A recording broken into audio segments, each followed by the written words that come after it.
Okay, we're going to start with a survey, which will also give us an opportunity to get some exercise. So I'm going to give you two choices, and you have to stand when I ask for one of these two. Okay, so you've got to decide what your aspiration is for the venture that you're in, for a small company if you're in a startup, or for your project if you're in a big company. And I'll give you two choices quickly. Your choice A is, do you want your venture to remain small and insignificant and not known by most people? Or, listen carefully, trick question, or option B, do you want to become big, successful, known by everyone, important, and used by most of them? Okay, who wants to be, stand when I ask this, who wants their venture to remain small and insignificant? Please stand. Okay, now, who wants their venture to be large, strapping, successful, well-known, and used by everyone? Please stand. Okay, the ayes have it. We can sit, and now this is a talk about then where you're going. Because this is a talk about how to do what you've heard today at scale in a big organization. So this will be an update on what we have been doing in this area for the last 4 years, since 2008 when we got started, an effort that picked up and accelerated rapidly after I met Eric in 2009. It's a journey. It's a journey with uneven progress, faster in some areas, slower in others. It's not easy to establish this inside an already large and successful company. It's a journey we are still on. That journey in a nutshell is to convert Intuit to run on lean startup principles. To convert Intuit to become a network of lean startups. Now, what I've learned from this is that in order to do that, you have to change how decisions are made in the company. And to do that, you have to change how leaders behave and the roles of leaders. Now, let me start with a goal. My goal for Intuit is to use Intuit to change people's lives profoundly and change them for the better. Now, if you're going to do that, that means you've got to have an organization that can continue to pioneer the game-changing ways that we can improve the lives of people around the world. And use those pioneerings to both invent new businesses and to reinvent our existing businesses. To change things in ways that create new success after new success from one innovator to the next, from one generation to the next. So that's my goal. Unfortunately, you know how large companies typically behave. That's not what they do. Large companies typically get stuck so that they stop innovating, stop inventing, and especially stop reinventing themselves. And you know how big companies and hierarchies make decisions. They tend to rely on politics, PowerPoint, persuasion, and somehow hierarchies like to stick with the conventional, the consensus, the commonplace. So to fix that, you've got to change how and where decisions are made. And to move decisions from being made by politics and PowerPoint to instead enabling decisions to be made by the best idea you can validate in the market. And move decisions from bosses voting their opinions to enabling and measuring customers voting with their feet. That's the kind of change that we have to do. Now, to do that, you then have to change the roles of leaders. And the role of leaders changes profoundly. It's basically the principles of a lean startup apply to corporate leaders too. Now that starts with the questions you ask as a leader. So Brad and I have changed the questions that we ask. We used to ask things like, well, what's your answer? And what's your analysis behind it? And now we ask, okay, what's the fastest way to get an experiment to test that idea? Now, what I've learned, and what I think I now believe, is that in this age of innovation, the role of the leader has to change. And the leader now has 4 roles. And together with my Intuit colleagues, we're going to cover these 4. They are, first, the leader has to set the grand challenge. Then the leader has to install the systems and the culture that enables people, even junior people, to be able to run fast experiments to help achieve that grand challenge. Thirdly, the leader has to model pulling insights from those experiments, no matter whether they succeeded or failed. And lastly, the leader has to live by the same rules and the same discipline themselves. Now, to walk us through quick examples of each, let me start with the first rule, the first principle, which is the leader has to set the grand challenge. And to describe a story illustrating that, let me introduce Bharath Kadaba. Bharath is our Vice President of Engineering and Operations from the Global Business Division, and it was Bharath who brought lean experimentation to Intuit India. Thank you, Scott. My story begins in August of 2008. What you see here is my boss, Alex, who runs the Global Business Division. I'm the engineering leader. He is my boss. He set a grand vision for our team in India. That was to create new businesses that improve the financial lives of Indians. Remember, there are 1.2 billion Indians, and this was a grand challenge to go figure out how we're going to improve the lives of these Indians.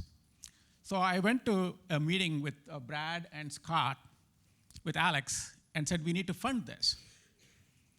And it was an interesting meeting where I was given enough funding to hire 3 people.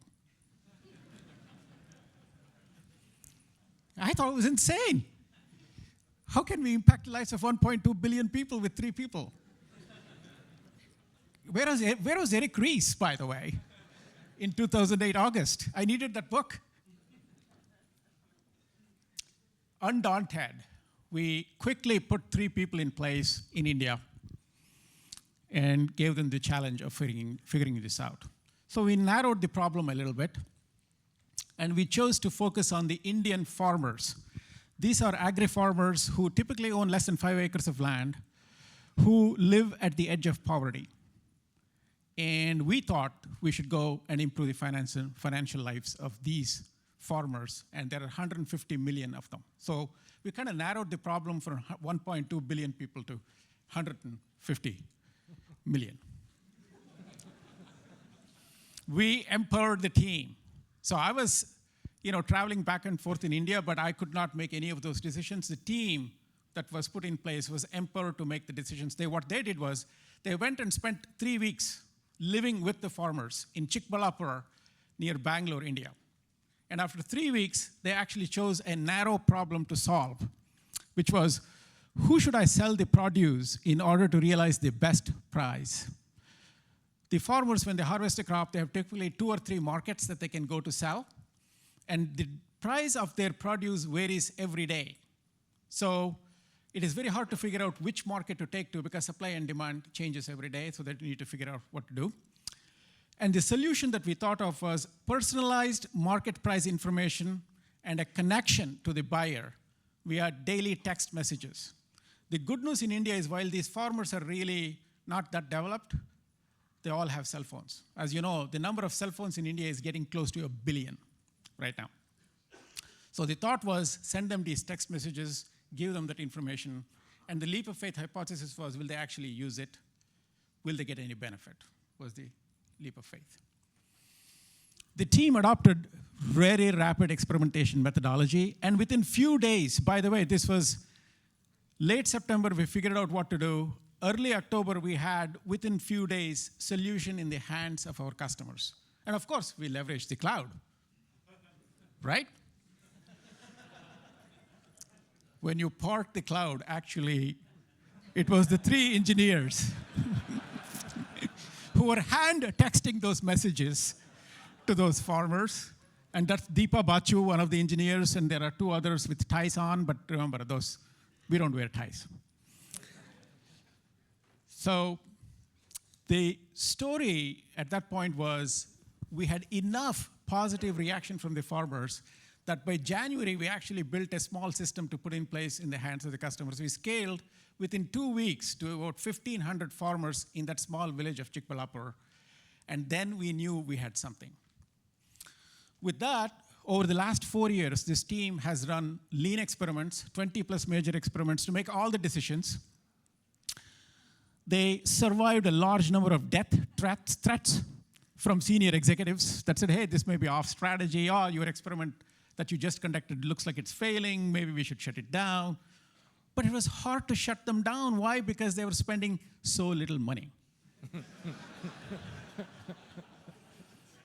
After 4 years, Fussell is delivering a customer benefit of 20% increased income to the farmers. I just want to ask, in this audience, who in this audience would not go for a 20% salary increase? I'll take it. Yeah, I thought so. We have 1.2 million active users, 90% active use, and we're actually adding 20,000 farmers a week right now. It's growing virally.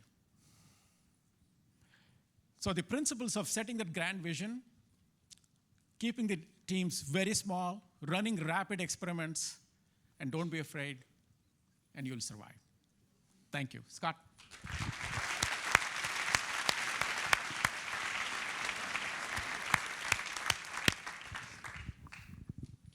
So we train our leaders on how to set the grand challenge. And we do that by asking leaders to ask questions like these. So what's the most important problem, the biggest pain point that we can solve? And how does the customer measure the gain? And how can we move the needle the most? Okay, the second role of leaders in the innovation age is to install the systems and the culture to enable anyone, even brand new employees, to be able to run experiments, real experiments, on real customers, fast and easy. Now, this means that companies have to remove the barriers that naturally exist to prevent people from running experiments on real customers. And that means large groups across the company have to participate in removing these barriers, even the lawyers. I'd like to introduce Joe Hernandez, who is a lawyer, a director, and our Deputy General Counsel, who has built a system that enables the legal team to remove barriers in front of our teams who want to test. Joe.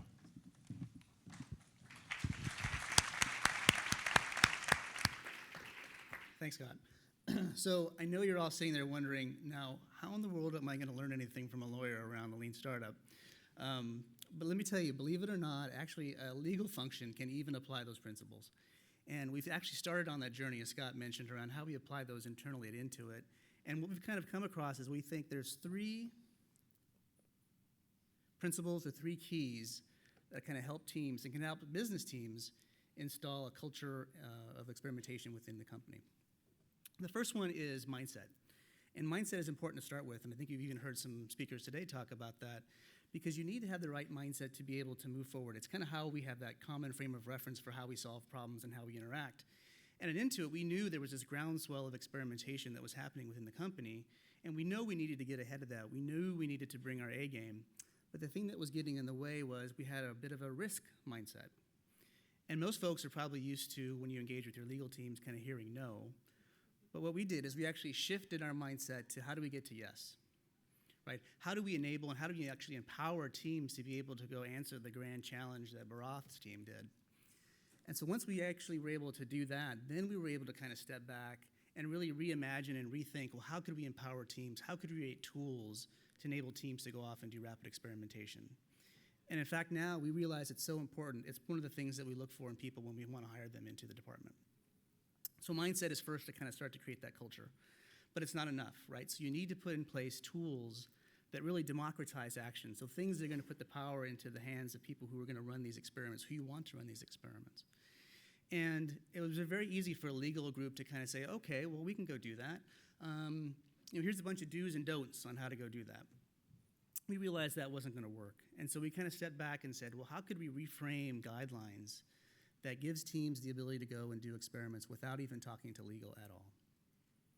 Right? Because what we discovered is one of the best ways leaders can actually empower teams is just to get out of the way. And that was our goal, was how could we empower teams by taking ourselves out of the equation, but giving them the confidence that they were doing the right thing. And so we actually worked with Eric and product teams to reimagine a set of guidelines that we came up with about 3 years ago around dry testing. And to Scott's point, it was 10 PowerPoint pages, and we kind of whittled them down to one page, very simple, front and back, plain English, not in legalese, that empower teams to be able to go off and experiment. And this is just one example, but essentially they basically said, if your experiment looks like this, you're green, good to go. If your experiment looks like this, you're good to go. And in kind of edge cases, if it's kind of more complex or if it's in a regulatory space, let's sit down, let's work together to figure out how to get to yes. But what's more important, I think, even than kind of it being simple, was the guidelines themselves were an experiment and continue to this day to be an experiment. Right? We applied the lean startup principles by working with the business to figure out, well, what should they be? How could they be actionable for teams? Because it would have been very easy for us to kind of come down from the mountain with these stone tablets and saying, well, here's the answer, but we knew we didn't have the answer. We had to work with teams. And the other thing we realized in working with the business teams was people want to do the right things, and folks in your organizations want to do the right thing. And so anything that creates some doubt in their mind or seems like it's scary, we knew was going to have them be more cautious than not, and that's not what we wanted. And so something that Eric some advice he gave us, which we kind of sticks to us today, is how do you reduce the cost of failure for teams? Right? And so once we kind of had that, we kind of were able to rethink those guidelines in a way that really gave teams the action to go experiment.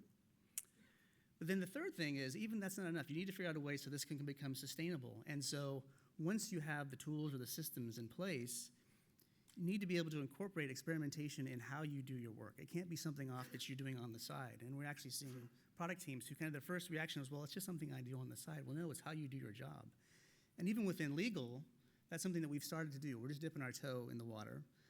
But we are evolving those guidelines I was talking about. And so, I know from the Lean Startup, one of the best ways that you can gauge customers' interest in your MVP is whether they're willing to vote with their wallet. And so we had a hard time coming up with a way to empower teams to be able to take payments for those MVPs when we first launched those guidelines. But we kind of continue to work with teams. We've got some learnings under our belt, and we've actually revised those guidelines now so teams can take payment when they're launching MVPs. And so hopefully you kind of walk away that there's 3 things you can do to kind of instill this experimentation culture. Make sure you get the right mindset on your team. Putting together the tools that really democratize action to remove barriers and maybe in some cases wipe them out altogether. And 3, how do you make experimentation become a part of your work? Thanks for listening to the lawyer.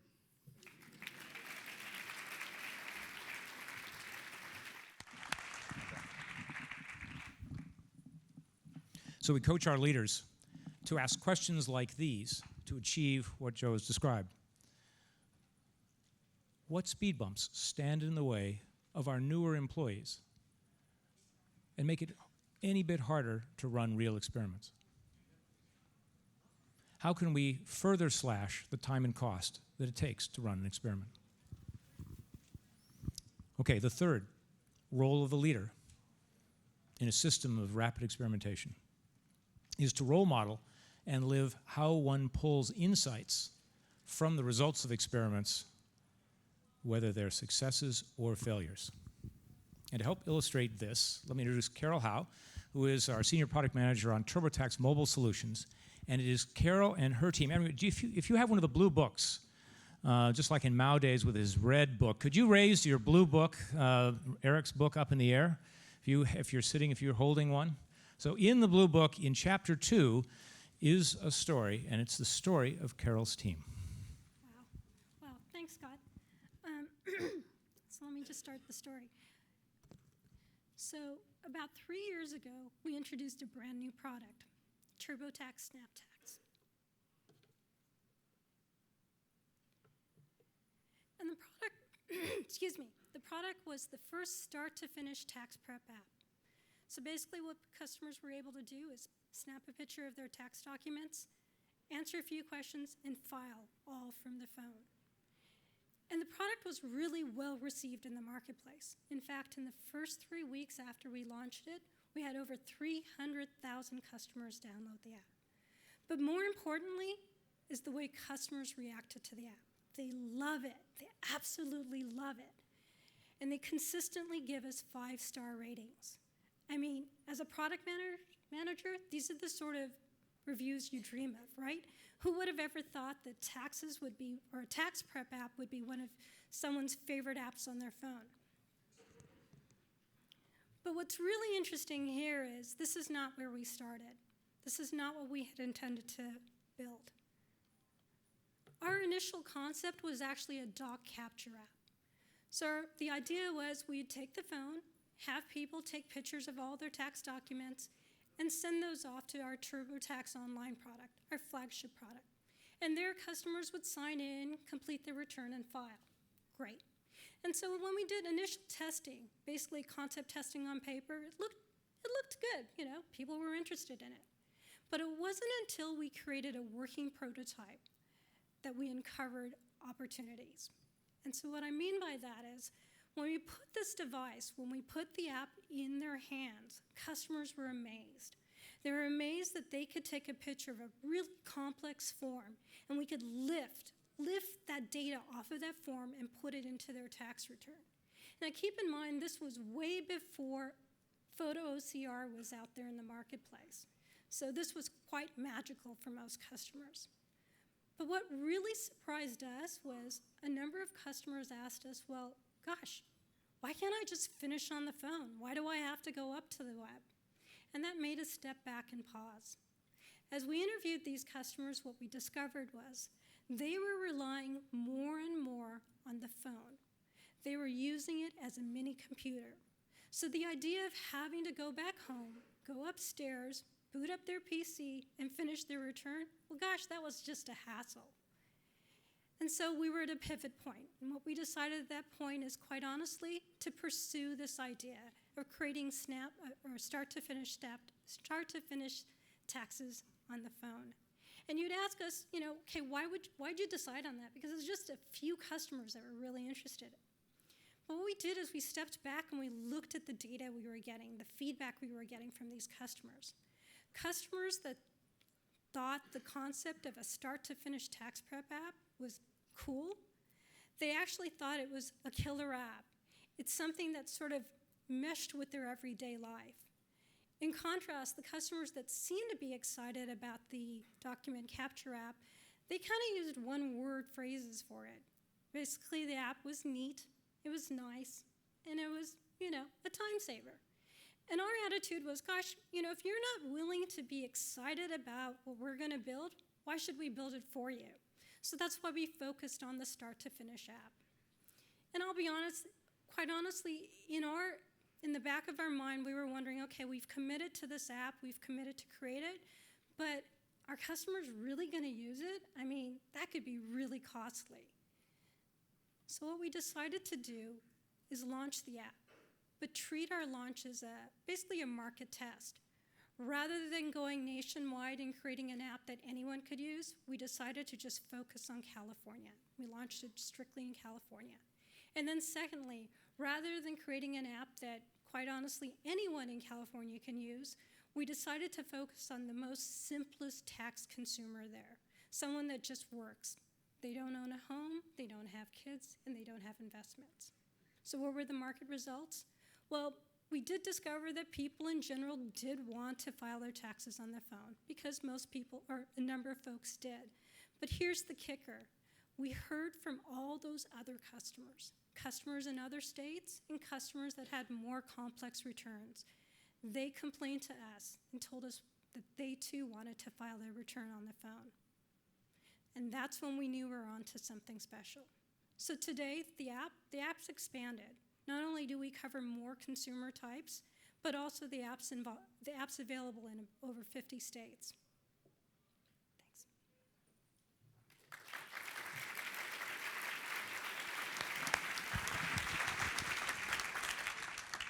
My favorite user review of all came in the Apple App Store in that first year after it was launched. And one guy wrote in on February 14th. He said, I've just finished doing my taxes in bed with my girlfriend. She's so excited she might even wear the gift I just gave her.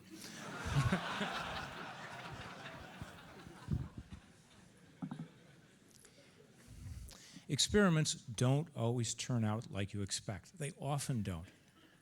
And when that happens, that's often the marketplace trying to speak to you, to teach you something you don't yet understand. Often, sometimes, That's the market trying to teach you something profound about a game changer that you couldn't discover any other way. So great leaders have to help their teams pull these insights and surprises from the experiments, whether they succeeded or failed. Now, the fourth. I'll speak to the fourth item, which is that leaders have to live by the same rules, the same lean startup principles. So that means that Brad and I have to live by the same rules. So we wind up asking ourselves questions like, well, gee, I've got a fundamental belief, and it's what are the leap of faith assumptions on which it's based, and how are we going to test the leap of faith assumptions that are crucial to my beliefs, just like we would do for anyone else. Okay, there you have it. That's the journey we're on. I say this to you so that you can arrange your companies now so that you're already there when you grow big and are famous and everyone's using your stuff. Because it's so much better. Rapid experimentation and building a culture of rapid experimentation built on the lean startup principles uncorks the innovative energy and juice of all your people. Young, old, it's a phenomenal thing to behold. And it makes work so much more fun for all of us. It's also the only way we're going to live up to our goal, which is to change people's lives so profoundly they can't imagine going back. Thank you.